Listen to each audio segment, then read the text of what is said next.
और इस वक्त हमारे साथ हरियाणा के डिप्टी सीएम दुष्यंत चौटाला जुड़ रहे हैं। दुष्यंत जी, नेटवर्क 18 पर आपका स्वागत है। प्रधानमंत्री मोदी ने 3 मई तक लॉकडाउन को बढ़ाया है। हरियाणा सरकार, हरियाणा कितना तैयार है इसके लिए? पूरी तौर पर प्रीति तैयार है और हमने साथ में जिस तरीके से प्रधानमंत्री ने कहा है कि 20 तारीख के बाद लॉकडाउन फेज़ के अंदर हम ज़िंदगी को धीरे धीरे जिस एरिया में संक्रमण नहीं बढ़ा उस एरिया में खोलने का प्रयास करेंगे।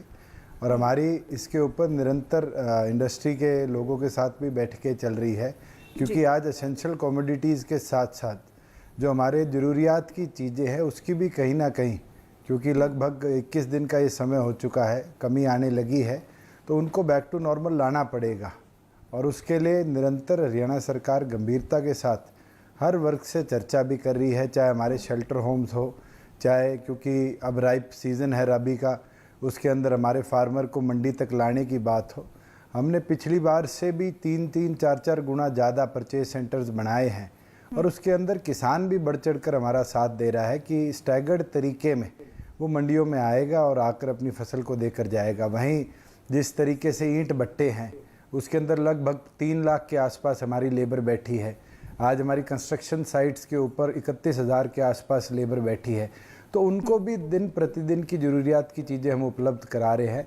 मगर उनके साथ साथ उनकी धीरे धीरे वर्किंग की शुरुआत करी जाए, सोशल डिस्टेंसिंग मेंटेन करी जाए। जिस तरीके से प्रधानमंत्री ने कहा कि 20 तारीख तक सख्ती बरतनी पड़ेगी, आज हम 10,000 का आंकड़ा पार कर चुके हैं और वो गंभीरता के संकेत देता है और उसके प्रति एक एक नागरिक को मजबूती से सोचना भी पड़ेगा और सरकार का साथ देना भी पड़ेगा। दुष्यंत जी, लगातार इस तरह की जानकारी आ रही है हरियाणा को लेकर कि 4 जिले रेड हैं, जोन में आते हैं, जो 2 ग्रीन में हैं, 16 ऑरेंज जोन में आ रहे हैं, धारा 144 लागू है। लेकिन इस बीच जैसा आप भी अभी कह रहे थे कि कुछ दफ्तर खुल सकते हैं, क्या आप उन्हें चिन्हित कर सकते हैं कि ये एरिया हैं जिनको हम खोलने पर विचार कर रहे हैं सोशल डिस्टेंसिंग का ध्यान रखते हुए?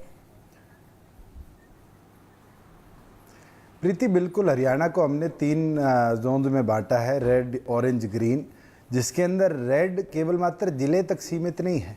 हम उसको और इंटेंसिफाई कर उसको हम ब्लॉक लेवल तक लेके जा रहे हैं। लगभग 140 के आसपास हमारे ब्लॉक्स हैं और प्रत्येक ब्लॉक की दिन प्रतिदिन मॉनिटरिंग करी जा रही है। और जिस ब्लॉक के अंदर अगर कोई केस आज तक आया नहीं है तो उसको हमने ग्रीन टैग किया है। जहाँ कोई हमें लगता है कि फॉरेन ट्रैवल हिस्ट्री थी किसी की, उसको ऑरेंज में डाला हुआ था। मगर अगर अब तक इस पूरे अरसे में कोई फॉरेन हिस्ट्री के आदमी को भी कोविड-19 के संकेत नहीं दिखे हैं, तो अब उसको हम धीरे धीरे ग्रीन की ओर लेकर जाएंगे, मगर बहुत क्लोज मॉनिटरिंग के साथ। हमने हर डिस्ट्रिक्ट लेवल पर डिप्टी कमिश्नर के साथ साथ एक सीनियर IAS IPS अफसर की जिम्मेवारी भी लगा रखी है कि हर चीज़ को मॉनिटर करता रहे। बेसिक एसेंशियल आइटम में जो 25 आइटम हमने रखे हैं, एक भी ऐसा आइटम नहीं है जिसके 10% से ज़्यादा इन्फ्लेशन प्राइजेज में हमें देखने को मिली। कई जगह दूध की दिक्कतें आ रही थी, वहाँ हमारी गवर्नमेंट एजेंसी वीटा ने भी दिन प्रतिदिन वो मूलभूत चीज़ें पहुँचाई है। और जहाँ लॉकडाउन है, जहाँ रेड एरिया है, वहाँ तो हमने बसेस के अंदर की सीट्स हटाकर मोबाइल मार्केट बनाकर हर व्यक्ति के घर तक चीज़ें पहुंच जाए, ये व्यवस्था भी बनाने का काम किया है। दुष्यंत जी, यहाँ पर मैं गुरुग्राम का खास तौर पर जिक्र करना चाहूँगी। क्या जिस दफ्तर के खुलने की हम बात कर रहे हैं उनमें गुरुग्राम की वो मल्टीनेशनल कंपनीज भी हैं? क्योंकि आपको हम अगर एक उससे देखें तो गुरुग्राम हब है इंडस्ट्रियल एरिया का और सबसे बड़ा मारुति का प्लांट भी वहाँ पर है। तो आप अगर स्पेसिफिक तौर पर गुरुग्राम को लेकर कोई रणनीति बनाई है हरियाणा सरकार ने, तो उस बारे में बताएं। देखिए, गुड़गांव बड़ा वाइडली स्प्रेड एरिया है। गुड़गांव का एक हिस्सा मानेसर है जो अभी रेड जोन में नहीं आया, मगर उसी तरीके से जो गुरुग्राम है, बादशाहपुर है, सोना की बेल्ट है, इसके अंदर बिल्कुल हमें केसेस बहुत बड़ी मात्रा में मिले हैं। मगर उसके ऊपर प्लानिंग हम कर रहे हैं। हमने एसोचैम के, CII के, इंडस्ट्री के और साथियों के साथ भी चर्चा करी है और हम इसको सोशल डिस्टेंसिंग जहाँ मेंटेन हो, जहाँ 30% लेबर पर लॉक इन कर अगर कोई इंडस्ट्री चल सकती है, तो उसके बारे में उन लोगों के पहले हमने राय ली है, उनसे उनकी एक प्लानिंग मंगाई है। उसको स्टडी कर फेस्ड मैनर में ही गुड़गांव जैसे एरिया को हम खोलने का काम करेंगे।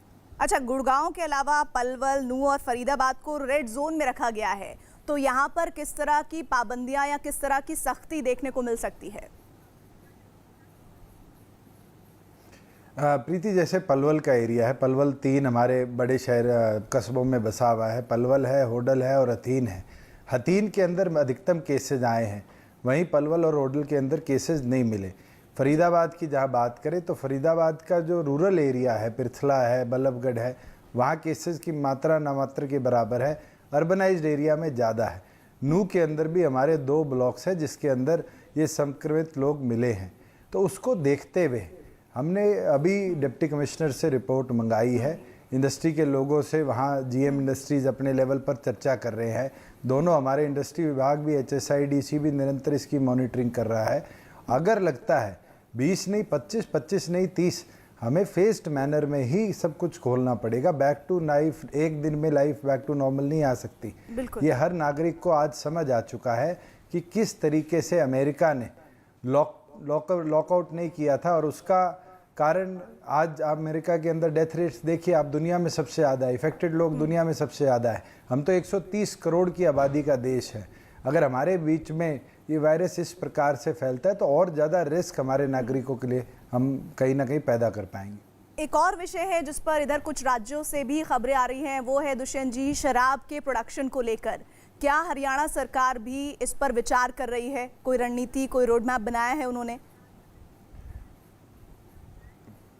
प्रीति, बहुत अच्छा सवाल है आपका। कई दिन हो गए, बड़े क्रिटिसिज्म भी मीडिया के माध्यम से हमें झेलना पड़ रहा है। मैं 2 चीज़ आपको क्लैरिटी बताना चाहूँगा। एक है कि लिकर वेंड्स खोलने की बात, और दूसरी है शराब की प्रोडक्शन की बात।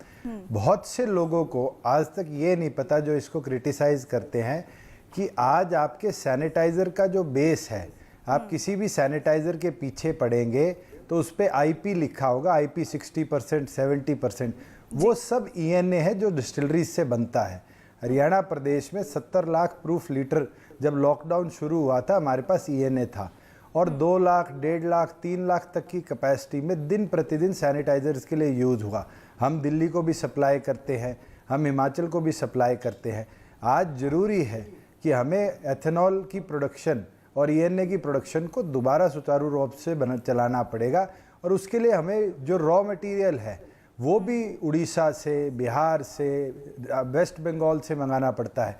हमने तो और प्रदेशों के सेक्रेटरी से भी आग्रह करिए कि रॉ मटेरियल की सप्लाई निरंतर हो, कि हम ENA बनाए, कि हमारे जो हेल्थ सेक्टर में आज के दिन सैनिटाइजर्स की ज़रूरत है, उसके लिए कहीं भी आज हमारे ENA कम ना पड़े।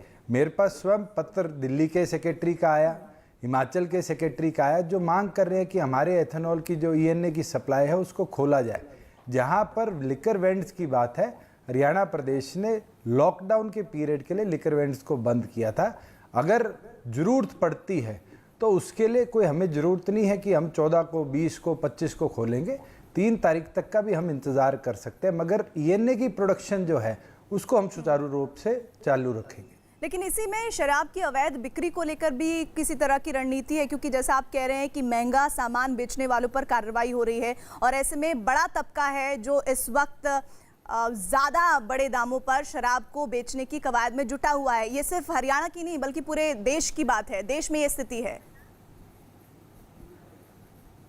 प्रीति, एक बहुत बड़ा आज के दिन कारोबार माफिया का शुरू हो चुका है। आपको हैरानी होगी कि लगभग 686 केसेस पिछले 20 दिनों में हरियाणा में इलीगल किसी तरह की भी शराब की बूटलेगिंग के दर्ज हुए हैं।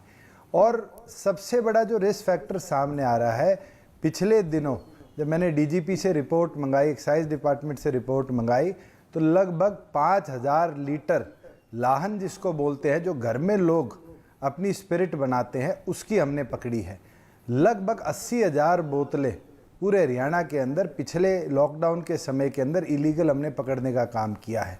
मगर क्योंकि आप तमाम मीडिया के साथी भी बारी बारी इसको एक विषय बनाते हैं, हमने ये निर्णय लिया था कि हम इसको बंद रखेंगे, और हमारा प्रयास है कि पुलिस पे लोड ना पड़े।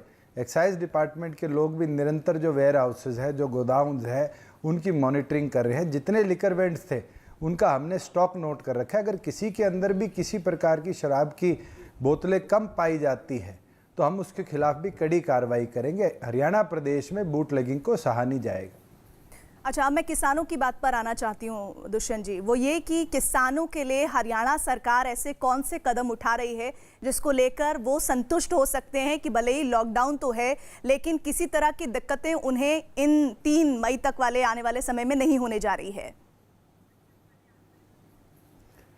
प्रीति, हमारे पास 2 बड़ी क्रॉप्स है जिसका परचेज का काम हमारी सरकार करती है। पहली है मस्टर्ड की, जिसकी प्रोक्योरमेंट 15 तारीख से हम शुरू करेंगे, कल से शुरू करेंगे। उसके लिए पिछले साल हमारे पास 67 परचेज सेंटर थे। इस बार हमारी सरकार ने उसको बढ़ाकर 180 से ऊपर परचेज सेंटर बनाने का काम किया है। प्रत्येक परचेज सेंटर पर भी हर किसान को रजिस्टर कर उसके मोबाइल पे SMS और उसको एक कॉल कर बताया जाता है कि आज आपकी हम फसल को प्रोक्योर करेंगे। जहाँ बात वीट की आती है, वीट की क्योंकि क्वांटिटी बहुत है, 70 लाख मेट्रिक टन से 80 लाख मेट्रिक टन के बीच में वीट प्रोक्योर होती है हरियाणा प्रदेश में। उस परिस्थिति के अंदर पिछले साल जहां 477 परचेज सेंटर थे, इस बार सरकार ने उसको 2000 के लगभग परचेज सेंटर्स में कन्वर्ट करने का काम किया है। लेबर एक समस्या है, मगर हमने किसानों से भी आग्रह किया है कि अपनी फसल को धीरे धीरे स्कैटर्ड तरीके में वो मंडियों में लेकर आए। एक दिन में हमने एक मंडी के अंदर लगभग 50 से 100 वीट के किसानों की प्रोक्योरमेंट की प्लानिंग करी है, जिसका मतलब 10 से 20 हज़ार किसान अपनी फसल को एक दिन में बेच पाएंगे। मगर उसको स्ट्रैगर करने के अंदर जहां सरकार अपना काम कर रही है, वहीं आज किसान भी बिल्कुल इसको समझा बैठा है कि इस महामारी से अगर देश को बचाना है तो मुझे भी अपने हिस्से का योगदान देना पड़ेगा।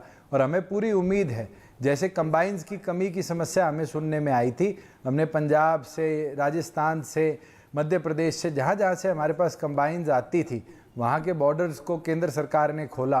कंबाइंस की मात्रा आज के दिन 5000 से अधिक हरियाणा प्रदेश में उपलब्ध है। फिर भी सरकार अपनी जो ऐप है मेरी फसल मेरा ब्यौरा, उसके अंदर भी कंबाइन को इंटीग्रेट कर रही है कि अगर कोई आदमी चाहे किसी तरह के कंबाइन को बुक करना तो उसको उसके नंबर की सुविधा मिल जाए। जो भी उसके रेडियस के अंदर आज के दिन कंबाइन चलाने वाला घूम रहा है, वो अपनी उसको फ़ोन कर उसकी बुकिंग करा सकता है। तो धीरे धीरे हम टेक्नोलॉजी का इस्तेमाल कर भी किसान को वो सुविधा उपलब्ध कराने का काम कर रहे हैं, जिससे उसको अपनी फसल कटाई में भी और फसल बेचने में भी कोई दिक्कत देखने को ना मिले। दुष्यंत चौटाला जी, हमारे साथ जुड़ने के लिए बहुत बहुत शुक्रिया आपका। तो कोशिश हरियाणा सरकार की ये होती हुई नजर आ रही